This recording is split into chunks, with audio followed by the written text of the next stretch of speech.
Welcome back. This is Sleepy Reader with another chapter from Anne of Green Gables. Go and get your nighttime routine started, and I'll start reading. With any luck, you'll be falling to sleep before I do. This week is chapter 24. Miss Stacy and her pupils get up a concert. It was October again when Anne was ready to go back to school. A glorious October, all red and gold, with mellow mornings when the valleys were filled with delicate mists, as if the spirit of autumn had poured them in for the sun to drain. Amethyst, pearl, silver, rose, and smoke blue.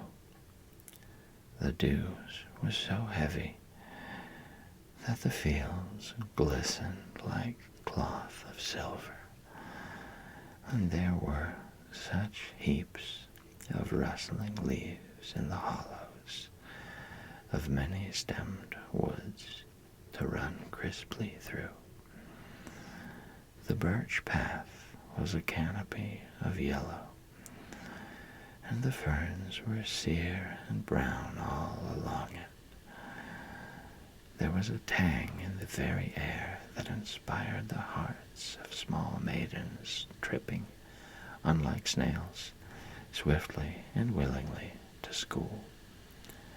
And it was jolly to be back again at the little brown desk beside Diana, with Ruby Gillis nodding across the aisle, and Carrie Sloane sending up notes, and Julia Bell passing a chew of gum down from the back seat. Anne drew a long breath of happiness as she sharpened her pencil and arranged her picture cards in her desk. Life was certainly very interesting. In the new teacher, she found another true and helpful friend.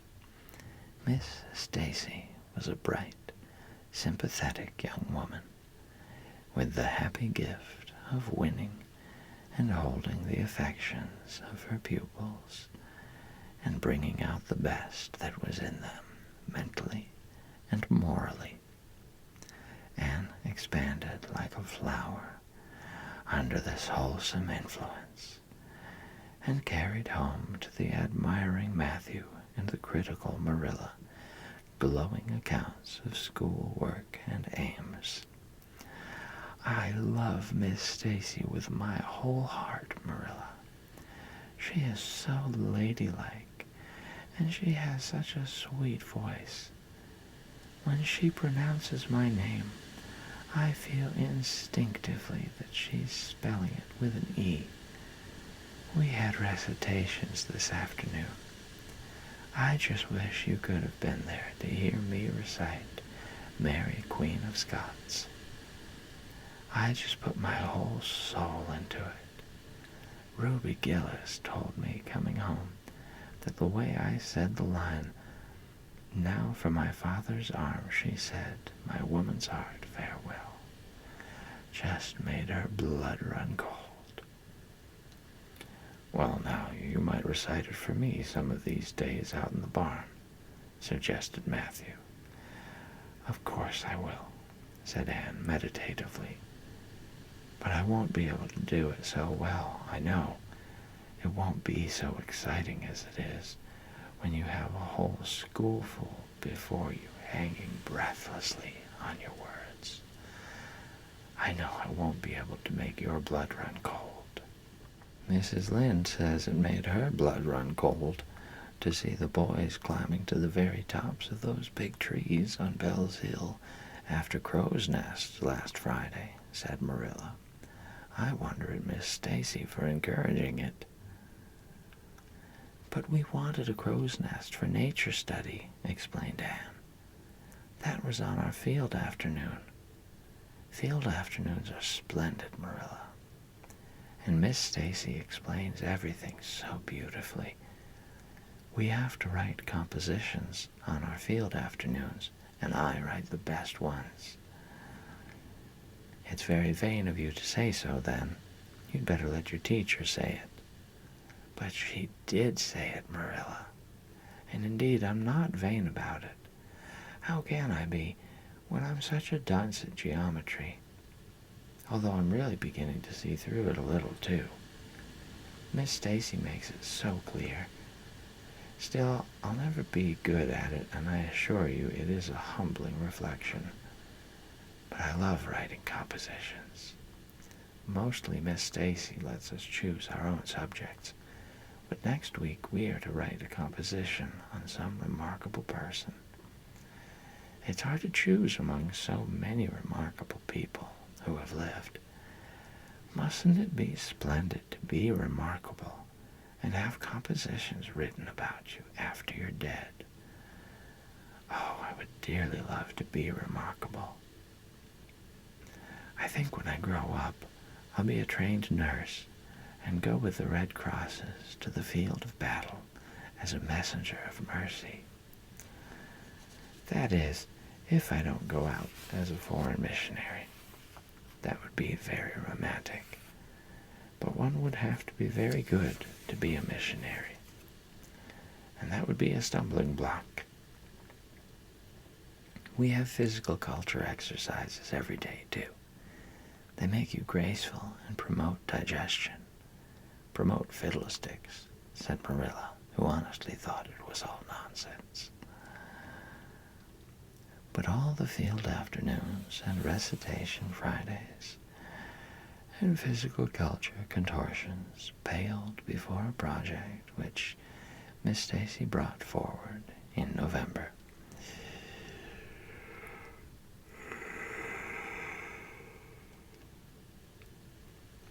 This was that the scholars of Avonlea School should get up a concert and hold it in the hall on Christmas night for the laudable purpose of helping to pay for a schoolhouse flag. The pupils, one and all, taking graciously to this plan, the preparations for a program were begun at once. And of all the excited performers elect, none was so excited as Anne Shirley, who threw herself into the undertaking heart and soul, hampered as she was by Marilla's disapproval. Marilla thought it all rank foolishness. It's just filling your heads up with nonsense and taking time that ought to be put on your lessons, she grumbled. I don't approve of children getting up concerts and racing about to practices. It makes them vain and forward and fond of gadding. But think of the worthy object, pleaded Anne. A flag will cultivate a spirit of patriotism, Marilla. Fudge, there's precious little patriotism in the thoughts of any of you. All you want is a good time. Well, when you can combine patriotism and fun, isn't it all right? Of course it's real nice to be getting up a concert. We're going to have 6 choruses, and Diana is to sing a solo. I'm in 2 dialogues, the Society for the Suppression of Gossip and the Fairy Queen. The boys are going to have a dialogue, too. And I'm to have 2 recitations, Marilla. I just tremble when I think of it, but it's a nice, thrilly kind of tremble. And we're to have a tableau at the last, Faith, Hope, and Charity. Diana and Ruby and I are to be in it, all draped in white with flowing hair. I'm to be Hope, with my hands clasped, so, and my eyes uplifted. I'm going to practice my recitations in the garret. Don't be alarmed if you hear me groaning. I have to groan heart-rendingly in one of them, and it's really hard to get up a good artistic groan, Marilla. Josie Pye is sulky because she didn't get the part she wanted in the dialogue. She wanted to be the fairy queen. That would have been ridiculous, for who ever heard of a fairy queen as fat as Josie? Fairy queens must be slender. Jane Andrews is to be the queen, and I am to be one of her maids of honor. Josie says she thinks a red-haired fairy is just as ridiculous as a fat one. But I do not let myself mind what Josie says. I'm to have a wreath of white roses on my hair, and Ruby Gillis is going to lend me her slippers, because I haven't any of my own. It's necessary for fairies to have slippers, you know. You couldn't imagine a fairy wearing boots, could you? Especially with copper toes. We are going to decorate the hall with creeping spruce and fir mottos, with pink tissue paper roses in them. And we are all to march in 2 by 2 after the audience is seated, while Emma White plays a march on the organ. Oh, Marilla, I know you are not so enthusiastic about it as I am, but don't you hope your little Anne will distinguish herself? All I hope is that you'll behave yourself. I'll be heartily glad when all this fuss is over, and you'll be able to settle down. You are simply good for nothing just now, with your head stuffed full of dialogues and groans and tableaux. As for your tongue, it's a marvel it's not clean worn out. Anne sighed and betook herself to the backyard, over which a young new moon was shining through the leafless poplar boughs from an apple-green western sky, and where Matthew was splitting wood.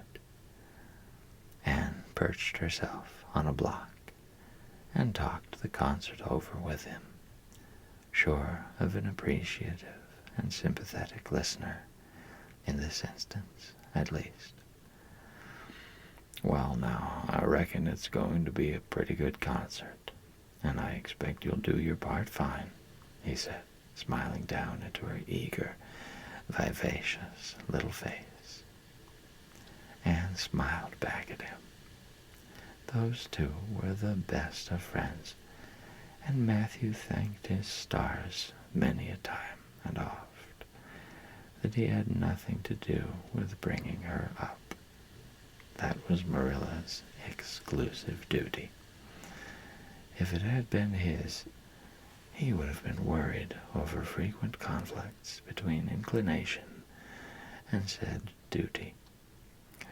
As it was, he was free to spoil Anne, Marilla's phrasing, as much as he liked. But it was not such a bad arrangement, after all. A little appreciation sometimes does quite as much good as all the conscientious bringing up in the world.